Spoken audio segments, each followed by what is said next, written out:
Hey there, Seminole fans. Nole Insiders Lane Hurt and Tim Lindefelt here with you. It's that time of year again. The ACC has announced Florida State's schedule for the 2020 football season. Without further ado, let's get right to it. We all know the opener September 5th in Atlanta for the Chick-fil-A kickoff against West Virginia.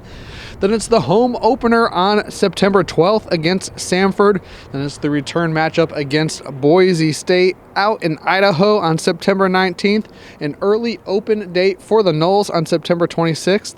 And then it's the ACC opener on the road against NC State on October 3rd, followed by two home games, Clemson on October 10th and Wake Forest on October 17th. The Noles then hit the road once again against Louisville on the 24th and a Halloween matchup at home against Pitt on the 31st.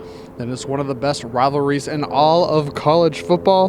November 7th at Miami. The Noles return home to take on Boston College on the 14th, followed by a late Thursday night matchup against Syracuse up in Syracuse on the 19th. And then the Noles wrap up the schedule against Florida on November 28th at home.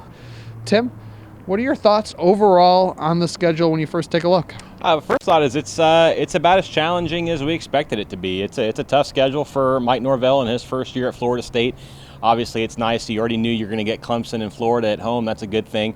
But you're not going to have to wait long to know what you have with this team and what this season is going to be like, because obviously that West Virginia game, is really going to set the tone. You get to come home against Samford and then head right back out to Boise, Idaho, and that'll be a unique challenge for Florida State.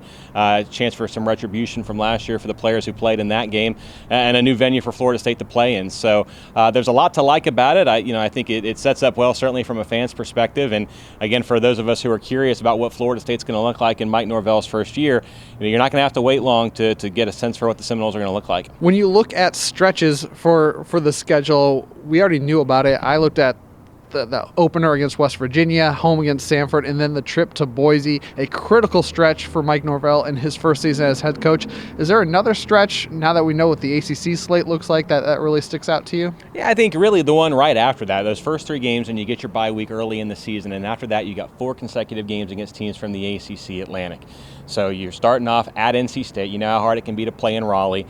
Home to Clemson, and you know how difficult that game can be, and then home against Wake Forest and at Louisville. And to me, that's kind of the meat of what's really going to define this schedule. We know how difficult that first three-game stretch can be, but to me, the 4 games after it, either the first 3 games went really well, and now it's a chance to keep that momentum going into the conference schedule that you're trying to get back to the top of that conference mountain. It's your first time to kind of take that momentum from those first few games and move in to the Clemsons and NC States and Louisvilles, the teams you're competing with in the division. Or, maybe if things didn't go as well as you like in some of those tough opening games, this is an opportunity to get back on track and say, you know what, maybe we had stubbed our toe in one of the first 3 games, something like that. But these are the games that matter, the ACC games, the conference games, the divisional games. If you can keep building, keep improving, and then by then, stack some wins against some of your divisional opponents, all of a sudden anything that happened in September, if you wanted to forget it, will be a little bit easier to forget. And then you have to look at a late season Thursday night game up at Syracuse after a home game against Boston College. You never know what a team's dealing with at the end of the year, but that can be tough. On the flip side, it gives you a few extra days to prepare for Florida. A lot of kind of good news, bad news in that situation. Yeah, no, I think it's a good thing. It's been a while. Florida State's done really well in terms of the midweek games lately. They haven't had a Thursday night game since, I believe, 2014. Had a couple Friday night games mixed in there as well. So it's been a while since you played on a Thursday. We know the Carrier Dome can be a difficult place to play, but you had to play there sometime. If you were going to be on a Thursday night, I think you'd prefer to go to Syracuse rather than, say, an NC State or somebody like that on a Thursday night. And you see how tough some of those games have been historically. The other thing, going to Syracuse, it's an indoor game, but if you one of your coldest weather spots in the month of November, you are going to be playing that indoors. So maybe that's a little bit of a break as well.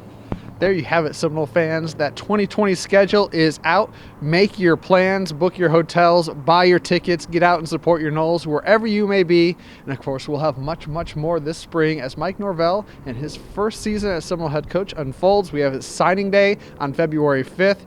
You'll have spring practice opening in March, and of course, you'll have that spring game on April 18th as well. We'll have much, much more for you as Florida State continues to prepare for that 2020 season. we'll wrap up things for now. For Tim, I'm Lane. Go Noles.